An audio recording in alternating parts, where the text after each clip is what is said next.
She said, "I'm going on spring break. You're not invited." I said, "Have fun." While she was gone, I saw her texts. So I packed everything, hers and mine, and moved out. The lease was in my name, so I found a new tenant. She came home tanned and smiling. Her key didn't work. A stranger answered the door. "You must be the ex. Your boxes are in the garage." Hey viewers, before we move on to the video, please make sure to subscribe to the channel and hit the like button if you want to see more stories like this. Thanks. I think the exact moment I fell out of love with Jessica wasn't when she told me I wasn't invited. It was when she asked me to print her boarding pass for the trip she was taking to get away from me. We had been living together for 2 years. In that time, the dynamic had shifted so slowly I hadn't even noticed the weight of it until it was crushing me. I was 29, working 50 hours a week in project management, paying the rent, the utilities, the car insurance, and the grocery bill. Jessica was 25, working part-time as a social media consultant, which mostly meant scrolling TikTok and taking photos of lattes I paid for. I didn't mind the money. I'm old-fashioned like that. I like providing. But there is a difference between providing for a partner and subsidizing a parasite. I was about to learn that difference the hard way. It was a Tuesday night. I had just come home from a 10-hour shift to find the apartment in chaos. Clothes were everywhere, bikinis, sheer cover-ups, heels that looked impossible to walk in. Jessica was in the bedroom, frantically stuffing things into a suitcase that I had bought her for her birthday. "Hey," I said, stepping over a pile of rejected outfits. "What's going on?" She didn't even look up. "Packing. Cabo. Thursday." I blinked, setting my keys on the dresser. "Cabo? We didn't talk about Cabo." She finally looked at me, rolling her eyes as if I were a slow child. "I told you, Mark. Sarah and the girls are going. It's a spring break thing. A hot girl summer preview. We need this." "Okay," I said, trying to keep my voice even. "And when were you planning on telling me? And am I going?" She laughed. It wasn't a nice laugh. It was the kind of laugh you give someone when they suggest something utterly ridiculous. "Mark, God, no. You're not invited," she said, turning back to the mirror to hold up a white dress that was more net than fabric. "It's a girls' trip. No boyfriends allowed. Besides, you'd just kill the vibe. You're always so serious. You'd probably want to go to bed at midnight and complain about the music. We're going to party." I stood there, feeling the heat rise in my chest. "I pay for this apartment, Jess. I pay for your car. I haven't taken a vacation in 3 years because I'm saving for a house for us. And you're telling me you're blowing $2,000 to go party in Cabo with your single friends, and I'm killing the vibe?" She spun around, her face twisting into that familiar mask of victimhood. "Oh, here we go? Throwing money in my face again. You know I'm building my brand, Mark. Networking is part of my job. And honestly, this controlling attitude is exactly why I need a break. You're suffocating me." Suffocating her. The irony was thick enough to choke on. I took a breath. I looked at her, really looked at her. I saw the entitlement in her posture, the lack of gratitude in her eyes. I realized then that she didn't see me as a boyfriend. She saw me as a utility. I was the electricity, the water, the Wi-Fi. You don't thank the electricity for working. You just get annoyed when it flickers. "Fine," I said. The fight drained out of me instantly. It was replaced by something colder. Something permanent. "You're right. You need a break. Go to Cabo. Have the time of your life." She stopped packing, surprised by my sudden surrender. A smug smile crept onto her face. She walked over and patted my cheek, patronizingly. "See, was that so hard? I knew you'd get it eventually. Oh, by the way, can you transfer me like $500? Just for emergencies. Sarah says the clubs have high covers." I stared at her. A specific gear in my brain shifted. It was the gear that controlled my empathy, and I felt it disengage. "Sure," I said. "I'll send it right now." I sent the money. I printed her boarding pass. I even drove her to the airport the next morning. The car ride was silent on my end, while she chattered away about the VIP tables Sarah had allegedly promised. When we pulled up to the terminal, she didn't kiss me goodbye. She just checked her makeup in the visor mirror, opened the door, and said, "Don't wait up when I get back next week. I might crash at Sarah's if we land late." "Have fun, Jess," I said. "Bye, Mark. Try not to be so boring while I'm gone." She slammed the door and strutted toward the terminal, dragging the suitcase I bought, wearing the clothes I paid for, on a trip funded by my overtime. I drove home in silence. The apartment was quiet. For the first time in 2 years, it felt peaceful. I walked into the living room and sat on the couch. That's when I saw it. In her rush to leave, Jessica had left her old iPad on the coffee table. She usually kept it for watching Netflix while she cooked, or, more accurately, while she watched me cook, but it was synced to her iMessage account. It dinged. I'm not a snooper. I respect privacy. But the screen lit up, and the preview was right there in bold letters. It was a group chat named Cabo Bitch's Palm Tree Tropical Drink. Sarah, did you get the money? Jessica, yo, yes. The wallet came through. Sent me $500 for emergencies. Sarah, God, he is such a simp. Does he know about Stefan meeting us there? My blood turned to ice. Stefan was her ex from college. The one she swore she blocked. The one she told me was toxic and broke, but great in bed.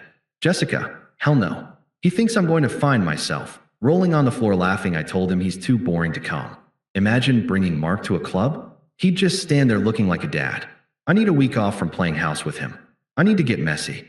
Sarah, well, get ready. Stefan got a table at the Mandala. We are going to be single for the next 7 days. Jessica, correction. I am single until I need rent paid next month. Let's go. Airplane. I sat there for a long time, staring at the word wallet. She didn't just cheat on me. She had monetized me. She had turned our relationship into a subscription service, and she was currently on the free trial of another guy while I footed the bill. I put the iPad down gently. I didn't scream. I didn't throw it against the wall. I felt a strange sense of calm wash over me.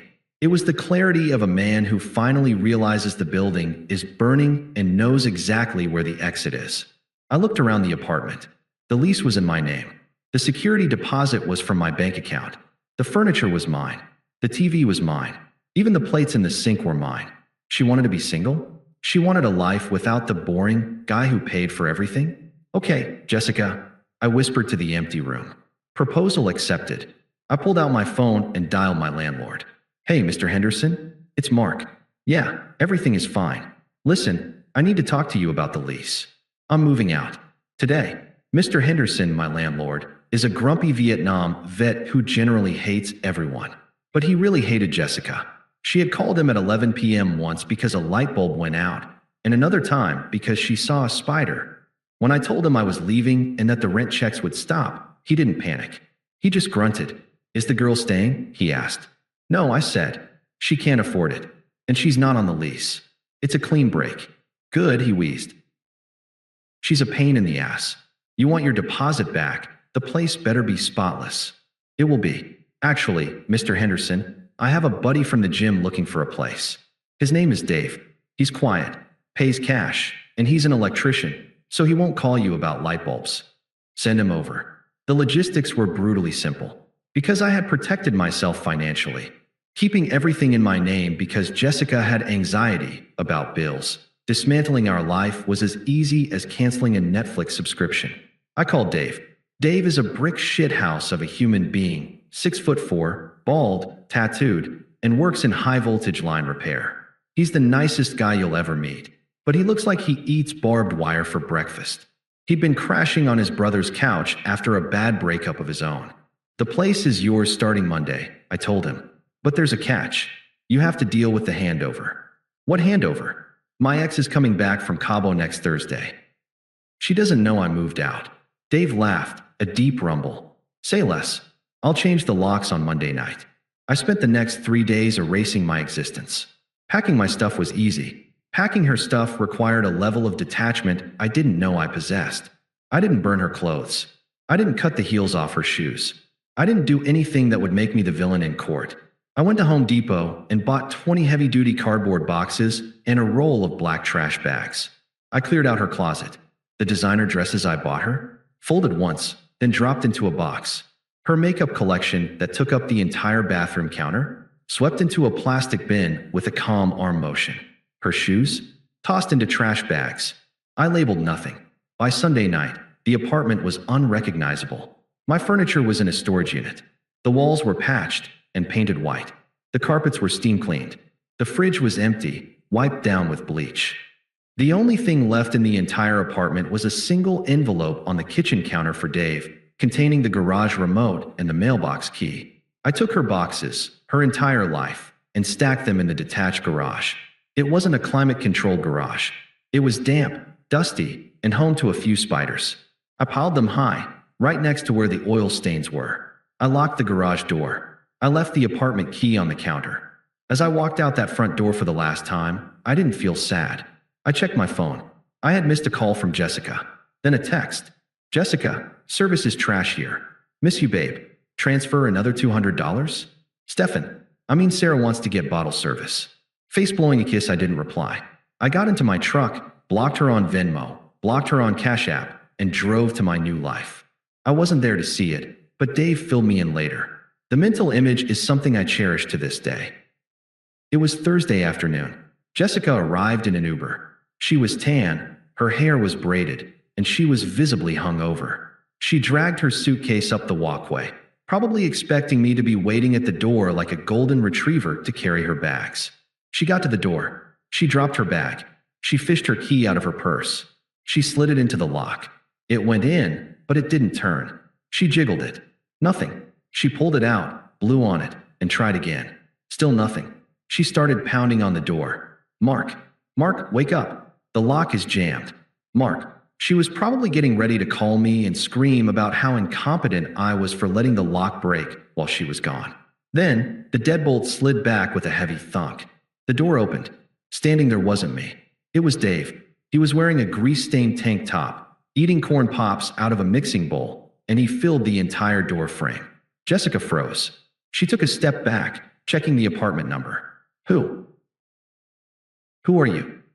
Dave chewed slowly, swallowed, and looked her up and down. I'm Dave. Who are you? I live here, she snapped, her entitlement kicking in instantly. Where is Mark? What are you doing in my apartment? Your apartment? Dave chuckled. No, darling. This is my apartment. Signed the lease on Monday. Paid the deposit on Tuesday. Moved in yesterday. Jessica's face went pale beneath her tan. That's not possible. My stuff is here. My furniture. She tried to push past him. Dave didn't budge. He just leaned his arm against the doorframe, creating a solid wall of muscle. Ain't no furniture in here except my recliner and a TV. Place was empty when I got it. Empty. Her voice cracked. No, Mark wouldn't. Where's Mark? Mark. Dave scratched his beard. Oh, the previous tenant. Nice guy? Yeah, he mentioned you. He mentioned me? Yeah, Dave said, pointing a spoon toward the driveway. He said if a girl named Jessica showed up looking like she'd just spent a week partying on his dime, I should tell her to check the garage. The garage? Yup. He said your boxes are in there. I put a padlock on it, but the code is 1-2-3-4. You got about 2 hours to get your shit out of there before I leave for my shift. I'm locking the gate when I go, and I don't get back till morning. Dave started to close the door. Wait, she screamed, jamming her foot in the jamb. You can't do this. I live here. I have rights. You're not on the lease, lady, Dave said, his voice dropping an octave. And you're trespassing. Get your boxes and get off my porch. He slammed the door. My phone rang 3 minutes later. I was sitting on the balcony of my new place, a high-rise condo downtown that I had always wanted but Jessica said was too industrial. I was drinking a cold beer and watching the sunset. I looked at the caller ID. Jessica. I let it ring twice. Then I answered. Voice calm, steady, professional. Hello. What the hell is going on? She was shrieking so loud I had to pull the phone away from my ear. Where are you? Who is this psycho in our apartment? Where's my stuff? I took a sip of beer. Hey, Jessica. Glad you made it back safely. Don't you hey Jessica me. Why is my key not working? Why is my stuff in the garage? Mark, this isn't funny. Fix this right now. There's nothing to fix, I said. I moved out, just like you wanted. I didn't want you to move out.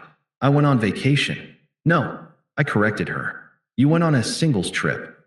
You told your friends in the group chat that you were free of the wallet for a week. You call me a simp. You laughed about me funding your time with Stefan. There was silence on the other end. Dead, heavy silence.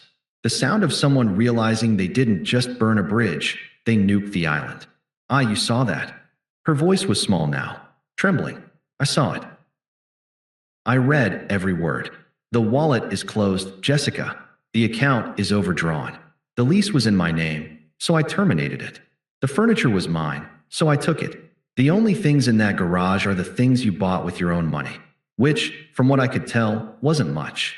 Mark, please, she started crying now, the fake, panic-induced tears of someone facing consequences for the first time. It was just talk. It was just a joke with the girls. I love you. You can't just leave me homeless. You're not homeless, I said, my voice devoid of any sympathy. You're just single. You wanted the lifestyle, Jess. You wanted to be independent and free. Congratulations. You made it. But I have nowhere to go. Sarah won't answer her phone. My parents are in Ohio. Mark, please come get me. I'll explain everything. You have 2 hours before Dave locks the gate, I said. I suggest you stop calling me and start calling a U-Haul. Goodbye, Jessica. I hung up. Then, I blocked the number. I sat there for another hour, watching the city lights come on, feeling a lightness in my chest I hadn't felt in years. I was alone, but for the first time in a long time, I wasn't lonely. I was free. I learned the details of the next 24 hours through a combination of Dave, a few mutual friends, and the sheer predictability of a narcissist collapsing. Dave told me that she spent the first hour crying on the curb, surrounded by her trash-bagged wardrobe. Eventually, she realized the damsel in distress act wasn't working on a 250-pound electrician who just wanted to watch ESPN. She called a generic moving company, but since it was after 5 p.m., they charged her an emergency premium. She had to put it on her own credit card, the one with the $2,000 limit that was already nearly maxed out from Cabo. She didn't go to a hotel. She went to Sarah's place. This was the part that gave me the most satisfaction. Sarah, the ringleader of the hot girl summer trip, lived in a studio apartment the size of a shoebox. She liked the idea of Jessica being single and fun, but she absolutely did not like the reality of Jessica being homeless and depressed on her love seat. The sisterhood lasted exactly 3 days. By Monday, Sarah had kicked her out. Apparently, Jessica was bringing down the vibe by crying about me constantly and eating all of Sarah's food. Then came the social media spiral. On Tuesday, Jessica tried the nuclear option. She posted a long, tearful Instagram story claiming I had abandoned her and thrown her on the street out of jealousy. She tried to paint me as abusive. It backfired spectacularly. See, people aren't stupid. Our mutual friends knew I paid for everything. They knew I drove a 2015 truck while she drove a leased Audi I made the payments on. When I stopped making those payments, the car was repossessed within 3 weeks.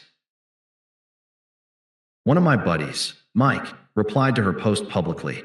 Didn't you just post last week that you were free of the wallet and hooking up with Stefan in Cabo? Pretty sure Mark just gave you what you asked for. She deleted the post an hour later. And Stefan, the great in bed ex she cheated on me with? As soon as she texted him that she was single and needed a place to crash, he blocked her number. He was looking for a fun fling in Mexico, not a girlfriend with no job, no car, and 5 boxes of baggage. Without me as her safety net, Jessica's life didn't just stumble, it plummeted. She had no savings. Her credit score was abysmal because I wasn't there to fix it anymore. She couldn't afford an apartment in the city. 2 weeks after she returned from spring break, she had to move back in with her parents in Ohio. I heard her dad made her get a job as a shift manager at a retail chain. The party was over. 6 months later, I was standing in the lighting aisle of a Home Depot on a Saturday morning.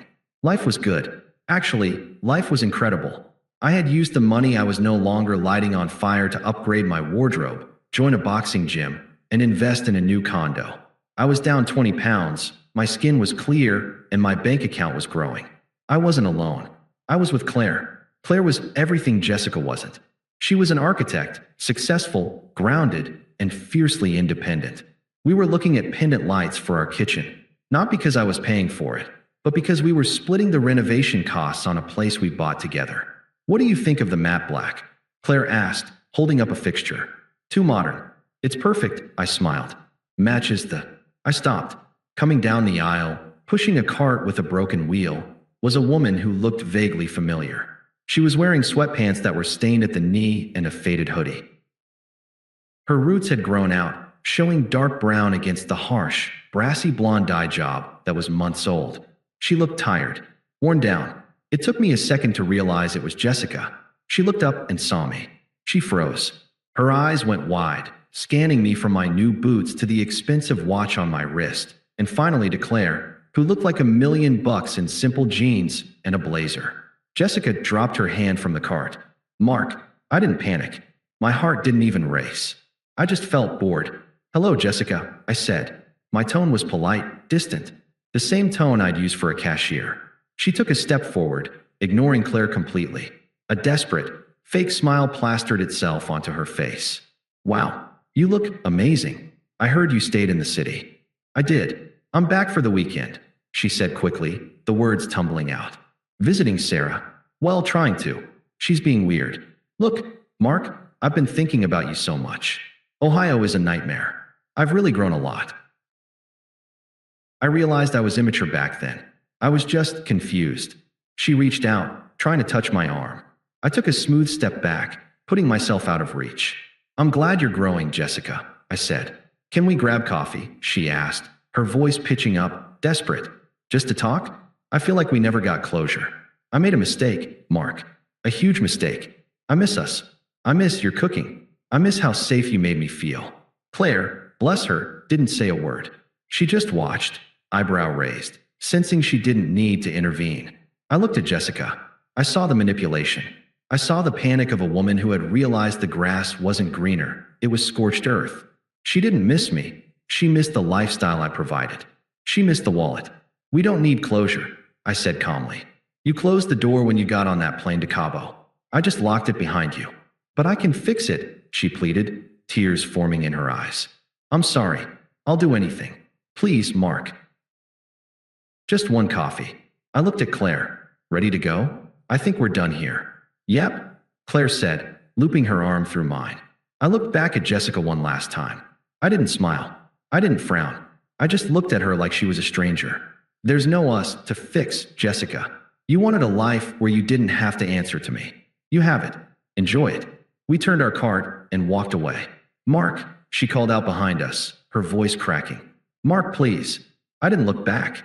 I didn't slow down. Who was that? Claire asked quietly once we were in the next aisle. I picked up a box of light bulbs, checked the wattage, and tossed them into the cart. Nobody, I said. Just an old bill I finished paying off. Thanks for watching. Make sure to subscribe to the channel and hit the like button. What do you think about this story? Share it in the comments.